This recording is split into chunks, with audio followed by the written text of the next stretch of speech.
오늘의 주제는 로마 제국 지중해 패자가 되다입니다. 그 로마 제국 중에서 이스라엘과 관련된 로마 역사를 다뤄보도록 하겠습니다. 일단 간단하게 로마란 나라가 어떻게 생겨났으며 어떻게 카이사르 시대까지 이어지는지를 쭉 한번 가보도록 하죠. 자, 로마에 관한 전설에 의하면 아프로디테의 아들 아이네아스가 불타는 트로이에서 탈출을 합니다. 여기 왼쪽에 사진을 보시면 아버지 안키세스를 안고 탈출하는 아이네스라는 베르니니의 조각품이 있죠. 여기서 배를 타고 서지중해를 한참을 떠돌다가 이탈리아 반도에 상륙해가지고 알바롱가 왕가를 이뤘다라고 하는 얘기가 1세기에 작가인 베르길리우스가 쓴 아이네아스의 기록이 됩니다. 비슷한 시기에 리비우스란 사람이 로마사를 정리를 합니다. 로마가 탄생할 때부터 서기 1세기까지의 역사를 정리한 책인데요. 이것도 로마에 내려오는 여러 전설들을 모아서 초기 이야기를 하고 있는데요. 우리가 잘 아는 것처럼 전설에 의하면 쌍둥이 로물루스 레무스가 탄생을 하죠. 아버지는 전쟁이 된 마르스였다고 하고요. 어머니는 사제였다고 합니다. 그래서 어머니가 이 쌍둥이를 키우기 어려우니까 바구니에 넣어서 냇물에 띄워 보냈는데 한참 흘러가다가 늑대의 돌봄을 받았다. 그러고 나서 로물루스 레무스 형제가 로마의 일곱 언덕에 와서 나라를 세웠다. 그 이후에 6명의 왕의 통치 시대가 쭉 이어지다가 공화정으로 바뀌죠. 마지막 왕 타르퀴니우스를 쫓아버리고 공화국이 만들어지는, 그로부터 로마 공화국이 시작되는 거죠. 그렇게 해서 기원전 8세기부터 기원전 3세기까지의 이탈리아의 문명 상황을 보면 이렇습니다. 이탈리아 북부에 켈트인들이 이렇게 거주하고 있었고요. 그리고 에트루리아라고 하는 도시국가 연합이 있었죠. 오늘날 로마 북쪽의 여러 요새 도시들이 에트루리아를 출발점으로 하죠. 그리고 이탈리아 반도 중부에 라틴족이 바로 로물루스가 세운 로마가 있고요. 그리고 그 아래쪽에는 삼듐이라는 사람들이 주로 내륙에 이렇게 거주하고 있었고요.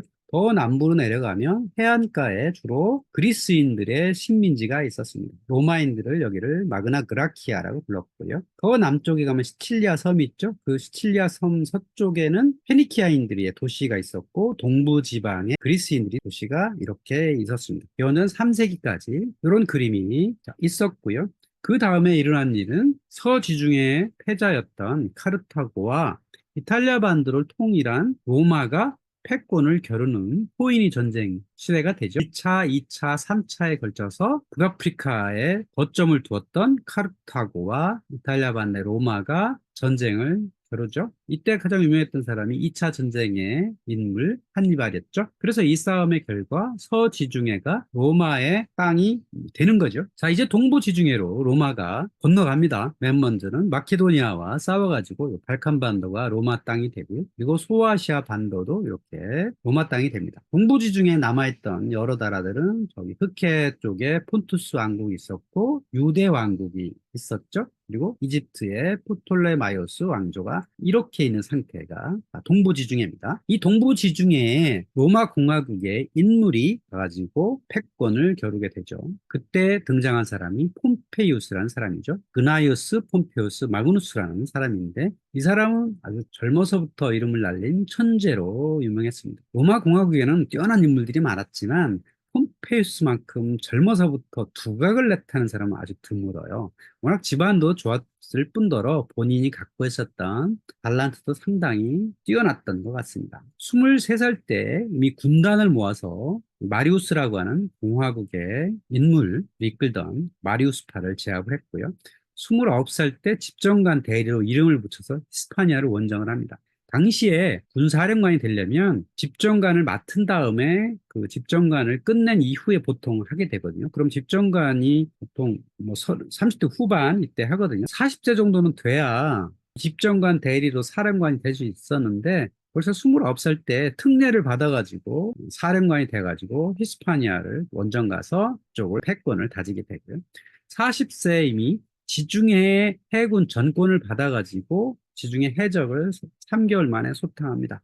그러니까 카르타고가 없어지고 서지중해 로마가 패권을 차지하고 동부 지중해 쪽에 넘어갈 시점에는 이 지중해가 권력의 무주공산이 된 거예요. 그러니까 해적들이 들끓을 수밖에 없었죠. 그래서 동부 지중해를 진출하면서 지중해 해적을 폼페우스가 소탕을 하게 된 겁니다. 그런데 보통은 6개월 내지 1년 정도를 예상을 하고 이 군단을 보내는데 폼페우스는 이거를 3개월 만에 해결을 합니다. 그러고 나서 너무 빨리 끝나니까 그대로 돌아갈 수는 없잖아요. 그래서 아예 동방 지역 지중해 동부에 대한 패권을 확립을 하게 되죠. 그런 과정에서 있었던 일 중에 하나가 기원전 66년에 있었던 유대 전쟁입니다. 그래서 이 유대라는 곳에 하스모니안 왕조가 있었죠. 이 왕조를 멸망을 시키고요. 그리고 나서 카파도키아나 폰투스 같은 곳을 공략을 해서 5년 동안 원정을 하죠. 로마 공화국의 영웅들이 사실 원정을 하는 이유는 명예를 얻는 것고 있고요. 두 번째는 부를 획득하는 거죠. 로마 제국이란 나라는 끊임없이 외부 확장을 통해서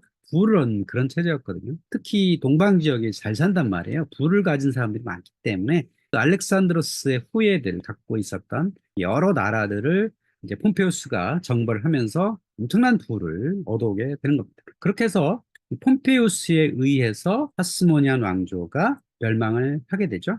지난 시간에 하스모니안 왕조를 얘기했었죠. 다윗 이후에 이스라엘의 마지막 왕조죠. 하스모니안 왕가 마카베오 왕가라고도 부르는데 이 마카베오 집안은 원래 제사장이 아니었어요. 그런데 이 왕가에서 사두개인 제사장 집안이 아니었는데 불구하고 제사장까지 겸임을 하게 되죠. 그러니까 유대 지방에서는 제사장 가문은 제사장을 했던 그걸 사두개인이라고 하죠. 그런 사람들이 있었고 지도자는 따로 있었는데 마카베오 가문에서 겸임을 했기 때문에 이런 고대 전통을 무시한 반발도 있었다라고 하는 거고요. 결국은 이 하스모니 왕조는 폼페이우스에 의해서 멸망을 하게 되었더라라고 하는 겁니다.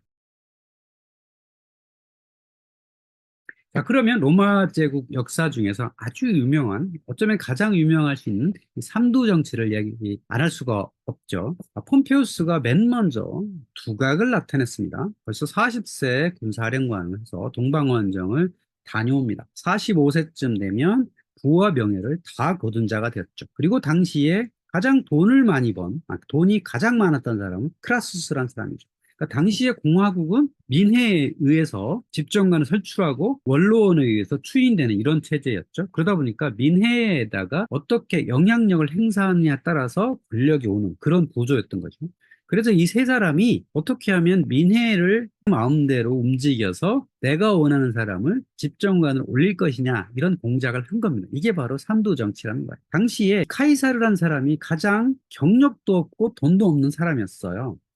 이 사람은 정치 권력을 얻고 싶었는데 자기가 그냥 민회에 나가서 입 후보를 하면 집정관이 안 될 것 같아요. 그러니까 이 두 사람하고 협정을 맺습니다. 폼페우스와 크라수스, 카이사르 셋이서 협정을 맺어가지고 정치 권력과 부를 나누기로 한 거죠. 이게 바로 삼두 정치인데요. 삼두 정치는 두 번 있었죠. 1차는 크라수스, 폼페우스, 카이사르 있었고요. 2차는 이 세 사람이 사라진 이후에 옥타비아누스, 안토니우스, 레피두스가 했었던 게 두 번에 걸친 삼두 정치였습니다. 그러면 이 첫 번째 삼두 정치는 왜 했냐라고 하는 거죠. 자, 그 이유는 이거죠.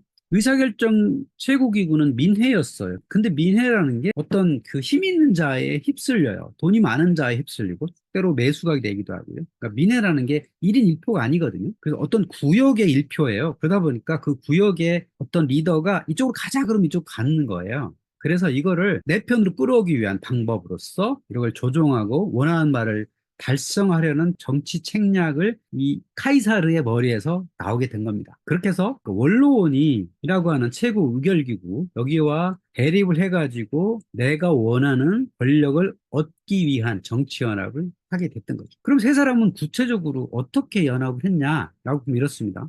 원래 크라스와 폼페우스는 앙숙관계였어요. 원래 사이가 안 좋았는데 크라수스가 얻고자 하는 건 이거였어요. 자신의 친구들이 기사계급의 세금 계약액을 줄여달라. 세금을 좀 줄였으면 좋겠다고 하는 게 어떤 최고 의사결정권자한테 원하는 거였고, 폼페우스는 동방원정을 통해서 부와 명예 거뒀잖아요. 그리고 군단을 이끌고 로마로 오면 그걸 다 해처해야 돼요. 그 전역병들이 지금 다 실업자가 된 거예요. 그래서 이 전역병들한테 토지를 좀 줬으면 좋겠다. 그리고 동방에서 여러 잘못됐던 것들에 대한 법률적인 조치를 했었는데 그걸 다 없앴으면 좋겠다고 하는 게 원하는 거였고요. 그 다음에 카이사르는 나는 두 사람의 힘을 빌어서 속주 총독을 보내달라. 속주 총독을 가려면 집정관이 돼야 되거든요. 그러니까 나를 집정관에 선출시키다오 이렇게 한 겁니다. 그때 집정관에 선출시킬 수 있는 가장 큰 힘 권한을 간 사람이 폼페이우스였어요. 왜냐하면 전역병들이 다 시민이잖아요. 그 민회에 있는 시민들이니까 이 사람들이 밀어주면 된단 말이죠. 그리고 크라수스는 카이사르한테 엄청나게 많은 돈을 빌려줬어요. 그러니까 카이사르가 잘못되면 크라수스는 돈을 날릴 수 있거든요. 그러니까 카이사르한테 1년 임기의 집정관을 주고 그리고 집정관이 끝나면 이제 속주 총독으로 보내는 이렇게 셋이서 협정을 맺은 거죠. 그리고 카이사르는 자신의 딸 율리아를 폼페이우스한테 줍니다. 이게 사위를 삼은 건데 나이가 사실은 폼페이우스가 더 많았어요. 물론 그 전에 카이사르가 폼페이우스의 아내와 정분이 나기도 했습니다. 폼페이우스는 그거 알고도 그냥 묵인했던, 그러고 나서 딸 율리아를 받았던 이유도 있는 것 같기도 해요. 어쨌든 세 사람이 삼두 연합을 통해서 권력을 분점하게 됩니다. 이때 등장한 인물 율리우스 카이사르죠. 유럽 인물 중에서 가장 뛰어난 인물을 한 명만 꼽으라고 한다면 아마도 율리우스 카이사르일 겁니다. 그만큼 영향력이 컸기 때문이고요. 이 사람은 정치력, 군주의력, 배포, 웅변술, 인간성 등 모든 것을 갖춘 사람으로 정평이 나 있습니다. 그에게 없는 것은 머리숱 뿐이었다라는 평가가 있을 정도고요. 제가 이 사람을 좋아하는 이유는 이렇게 전쟁 능력도 있고 웅변도 잘하고 정치력도 있는데 이 사람은 글도 잘 써요. 갈리아 전쟁기라는 책을 스스로 남겼고요. 이 갈리아 전쟁은 문학서라기보다는 홍보서예요. 민중들한테 자기의 업적을 자랑하기 위한, 민중들의 표를 위한 마케팅 도서를 할 수 있어요. 민중들의 마음도 잘 알고 있었던 그런 사람이죠. 그리고 나중에 이제 권력을 얻은 다음에 원로를 약화시키고 개인에 의한 통치를 했고 여러 가지 개혁적 조치를 했고, 이 사람은 이미 공화정원이 끝날 것이다 라는 거 보고 새로운 시대를 연 인물이다 이렇게 알려져 있죠. 그래서 카이사르가 왜 그렇게 뛰어난 인물, 또 유럽에 어떻게 그렇게 위대한 인물로 남아있냐면 그가 남긴 영향력이 너무 크기 때문이에요. 오늘날 교황은 카이사르의 후예라고 할 수 있습니다. 여기 보면 교황이 발행한 동전이나 배지 같은 게 있어요. 여기에 뭐가 있냐면 폰티펙스 막시무스 2005라고 있어요.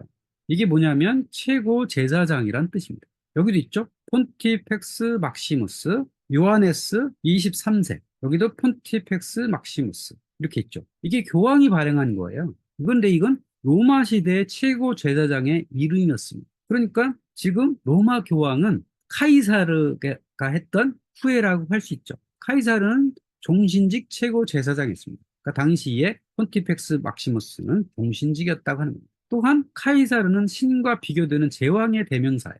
성경에 나온 이야기 중에 유명한 말이 있죠. 카이사르의 것은 카이사르에게, 신의 것은 신에게. 여기 있죠. 카이사의 것은 카이사에게, 신의 것은 신에게.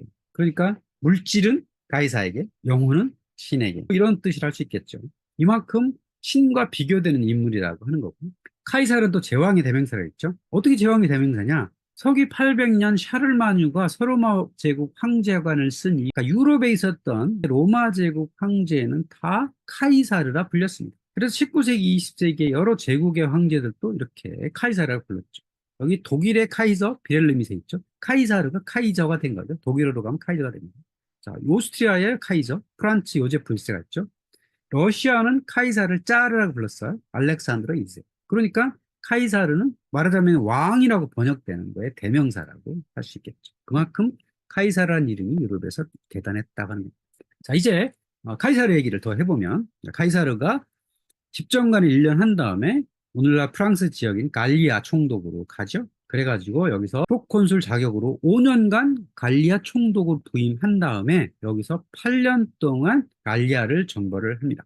여기서 뛰어난 업적을 세우죠. 군사적 명예를 세우고 당연히 이 갈리아를 정벌을 함으로써 막대한 부를 챙기죠. 그리고 돌아오려고 했더니 폼페이우스와 거기에 연합한 원로원의 여러 의원들이 이 사람을 시기하게 되는 겁니다.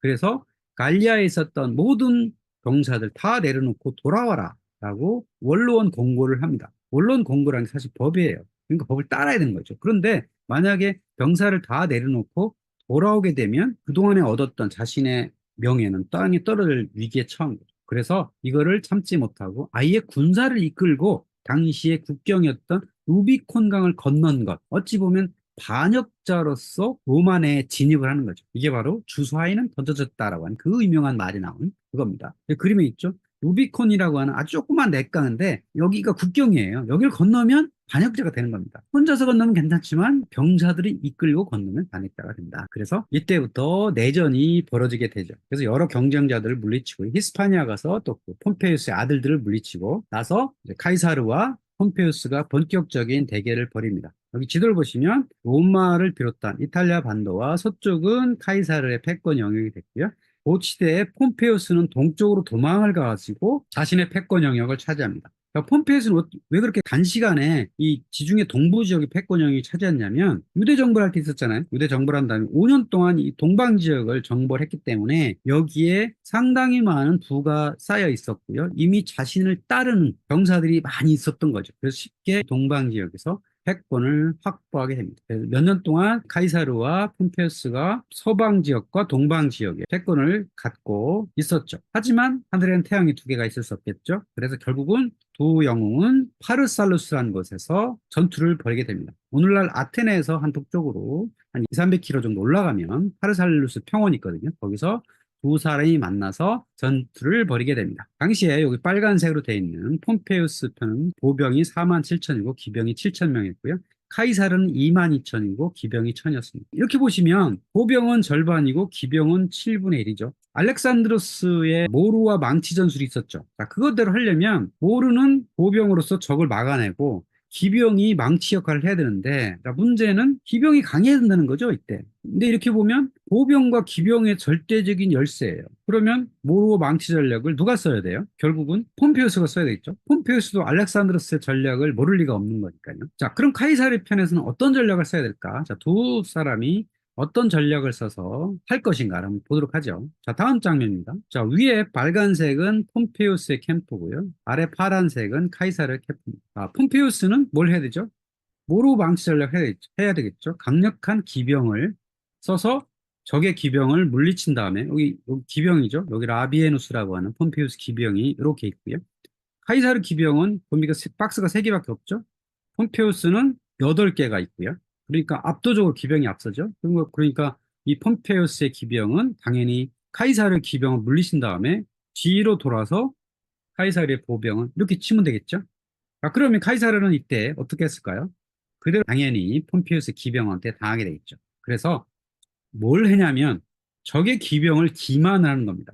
다가온 기병대를 통과시켜요. 그리고 창을 든 보병 2천이 7천 기병을 포위합니다.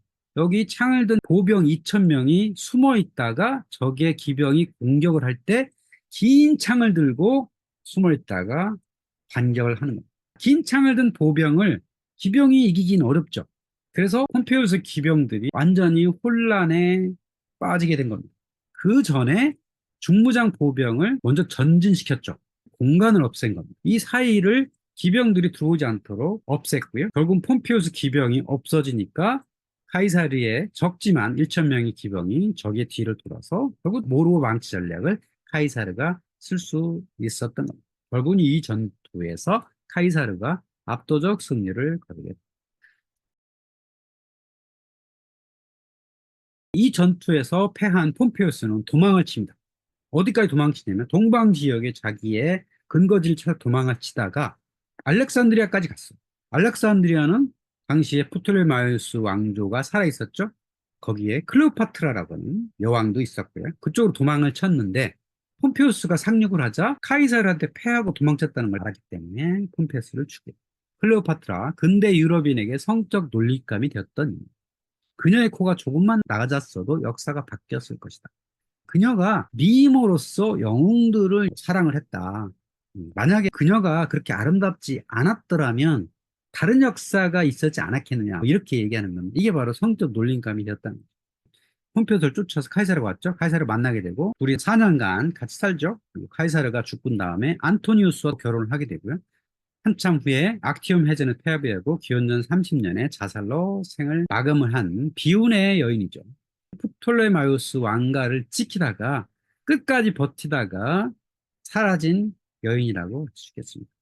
카이사르가 클레오파트라가 뭐 아름다웠겠죠. 그러니까 사랑을 나누고 카이사르는 이 왕국을 멸망시키지 않았거든요. 그래서 그대로 보존을 했고 나일강에서 유람선을 타고 사랑을 나누고 그러고 나서 아들 카이사리아를 낳죠. 율리우스 카이사르는 아들이 없었어요. 물론 아들이 있었을 텐데 아들 어릴 때 죽었는지 어쨌든 아들을 남기지 못했어요. 그런데 이 카이사르가 있단 말이에요. 근데 이 로마의 리더들은 동방 지역의 다른 나라 여인들과 결혼하지 않았습니다. 애인 관계는 있을지언정 결혼하진 않았어요. 그래서 클레오파트라와 결혼하진 않았어요. 아들을 낳는데도 불구하고 결혼하는 걸 로마 지배층은 원하지 않았죠. 그 다음에 클레오파트라 7세는 로마를 방문하죠. 그녀는 기원전 46년 남편이자 왕인 포텔레마우스 14세와 여러 수행자들을 동반하고 로마를 방문했죠. 포텔레마우스 14세는 동생이에요. 동생과 공동토치자 역할로서 왕위에 있었고요. 그때 카이사르와 만났던 겁니다. 이제 카이사르는 폼페이우스를 물리치고 폼페이우스의 잔당들을 다 해칩니다. 그 잔당들이 아프리카에 있었는데 그걸 찾아가서 내전을 종식시켰고요. 또 로마로 돌아와가지고 행정개혁을 단행을 하죠. 뭐 달력도 개혁을 하고 원로원 숫자를 늘리고 시민의 복지를 증가시키고 종신독재관에 취임을 합니다. 독재관이라는 게 원래 그 공화정 시대에 있었거든요. 비상상황에 독재관이라는 건 있었어도 이 사람처럼 종신독재관에 취임한 적은 없었죠. 그 전까지 집정관이라는 게 1년 단위로 돌아가는 거였단 말이죠. 그런데 카이사르는 본인이 계속하는 걸로 이렇게 취임을 합니다. 물론 원로원의 승인을 받아서 동신독재관에 취임을 한 거죠.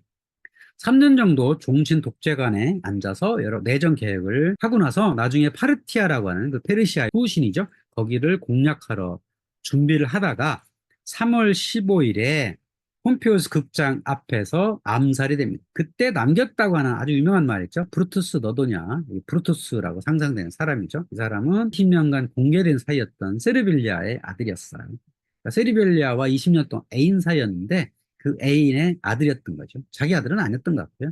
그래서 이 브루투스를 포함한 여러 사람들이 이 사람이 종신독재관이 지나면 왕이 될 것이다라고 하는 두려움이 있었던 거죠. 그래서 이렇게 살을 하게 되는데 브루투스 어도냐라고 하는 건 본인이 했는지 안 했는지는 모르죠. 역사가들이 이런 걸 남기질 않을 테니까 뭐 상상으로 할 수는 있겠지만 결국은 이거는 셰익스피어가 한 말입니다. 이렇게 카이사르가 갑작스럽게 살해돼가지고 권력의 공백기가 생겼어요. 그때 등장한 인물이 18세의 어린 옥타비아누스였습니다. 카이사르는 아들을 남기지 못했다 그랬잖아요. 그런데 죽기 전에 유언장을 남긴 게 있어요. 자신의 권위는 저기 원래 먼 조카뻘이었는데 누나의 손자였어요. 그러니까 먼 조카뻘의 18살의 옥타비아누스를 자기 아들로 양자로 삼은 다음에 후계자로 지정을 합니다. 내 재산을 다 물려주라 이렇게 지정을 하고 갑자기 죽은 거예요. 그래서 이 옥타비아누스는 갑작스럽게 후계자가 되었고요. 하지만 후계자가 되었다 하더라도 그대로 권력을 다 가져갈 수는 없죠. 여전히 왕국이 아니기 때문에 이 왕국이라면 왕이 죽고 양자가 있었으면 바로 왕이 되지만 로마 공화국은 여전히 그런 사회가 아니거든요. 그러니까 카이사르의 후광은 입었지만 나라의 권력은 이제 스스로 개척을 해 나가야 되는 거죠. 그래서 당황하지 않고 현실을 직시해 나가는 겁니다. 어느 정도 양아버지의 후광이 있어서 특히 군대가 카이사르란 남자를 워낙 좋아했기 때문에 카이사르의 후계자를 아주 믿고 따랐던 거죠. 자, 성서에는 이 사람은 아우구스투라고 나오죠. 자, 그러고 나서 아우구스투스가 아직 어리기 때문에 권력을 확고하게 쥐지 못한 그런 상황인데 여기 또 한 명의 인물이 있었죠. 안토니우스라는 사람이 있었습니다. 자, 이 사람은 카이사르와 함께 갈리아 내전에 참가한 백전노장이에요. 그러니까 카이사르의 신임 받았던 1등 공신이라고 할 수 있죠. 그리고 레피두스라는 사람이 있었습니다. 이 세 사람이 각각 출생의 원천 카이사르 후광으로 권력을 쥐고 있었습니다. 그러니까 옥타비아누스는 업적도 전혀 없고 나이도 제가 어리지만 카이사르의 양자다. 그리고 레피두스와 안토니우스는 카이사르의 부하로서 뛰어난 실력을 군사들한테 보였기 때문에 각각 권력을 갖고 있었다는 거죠. 이 세 사람은 아예 본격적으로 그냥 셋이 나눠서 하자라고 하는 2차 삼두 정치를 합니다. 그러니까 1차 삼두 정치에서는 상당히 느슨한 원로원과 민회를 마음대로 조정하기 위한 삼두 정치였다면 2차 삼두 정치에서는 이 세 사람은 확고하게 권력을 쥔 세 사람이었어요. 그래서 아예 권력을 셋이서 나누자라고 하는 삼두 정치를 하게 됩니다. 이렇게 아예 땅을 나누게 되죠. 중앙에는 옥타비아누스가 있고 서쪽 지방에 레피두스가 있었다. 그리고 동방 지역은 안토니우스가 영역을 나눠가지고 패권 투쟁을 하게 됩니다. 또다시 등장한 클레오파트라입니다. 안토니우스가 동방을 차지하자 당연하게도 안토니우스는 클레오파트라를 찾아가게 되고요. 동방에서 가장 풍요로운 땅이 이집트잖아요. 그러니까 거기를 차지하고 거기와 함께 무엇인가를 도모하게 되는 거죠. 자, 클레오파트라는 로마에 가서 카이사르와 함께 살다가 그가 죽자마자 이집트로 돌아와서 권력을 유지하고 있었어요. 하지만 이 권력이라는 게 아주 약한 거죠. 여전히 로마가 패권을 쥐고 있단 말이에요. 일종의 속국 같은 개념으로 여전히 유지되고 있었단 말이죠. 그러니까 동방의 안토니우스가 오자 안토니우스와 잘 보이기 위한 이런 행위를 하는 거죠. 그래서 클레오파트라는 안토니우스와 결혼을 하게 되고요. 쌍둥이도 낳았다 그래요. 자, 그러면 안토니우스와 클레오파트라는 어떤 관계였냐? 물론 부부로서 결혼도 했지만 그녀한테는 남동생이라고 하는 프톨레미오스 14세 왕도 있고 그리고 다른 정족들도 있어요. 그러려면 로마의 힘을 얻어야 되는 거고, 자, 안토니우스 입장에서는 지금 서방에 옥타비아누스라고 하는 카이사르의 후계자가 있잖아요. 언젠가 싸움을 벌여서 한 사람만 남아야 돼요. 그러려면 뭐가 필요하죠? 혼이 필요하다는 거죠. 이집트의 부가 필요했던 거죠. 두 사람이 말하자면 부부이자 공동 권력자로서 자리하게 된 겁니다.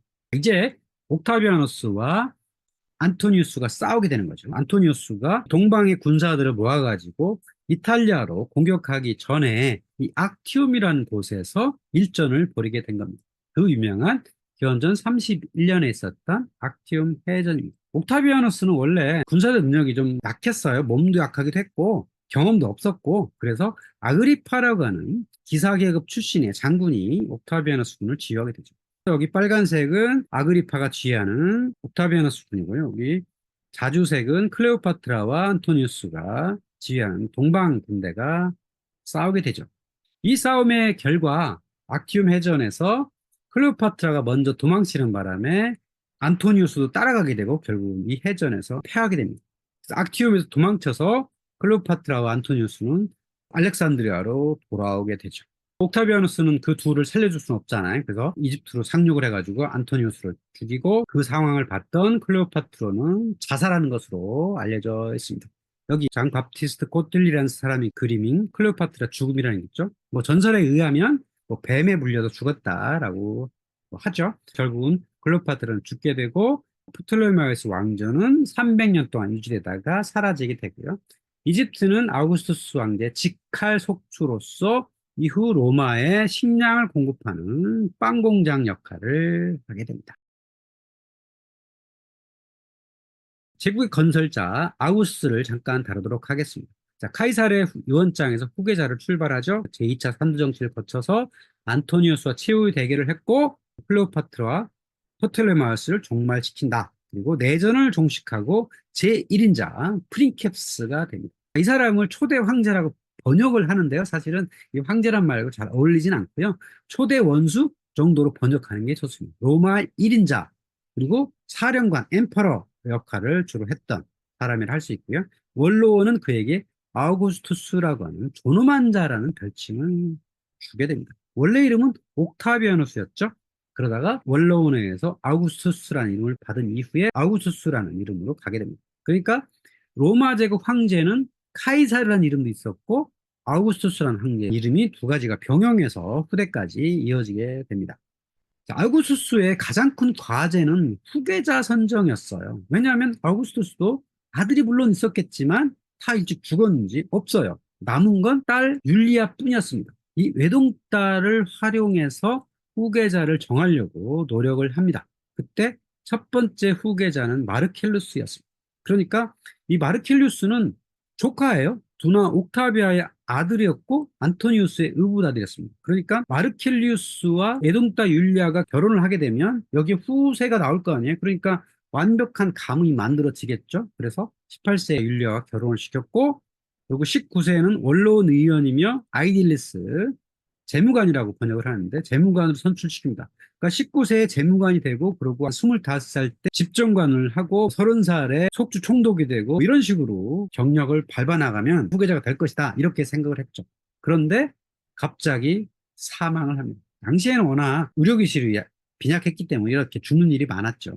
그래서 아우구스투스는 이 마르켈루스를 안타까워 해가지고 이렇게 극장도 지어줍니다. 로마에 가면 마르켈루스 극장 유적이 있습니다.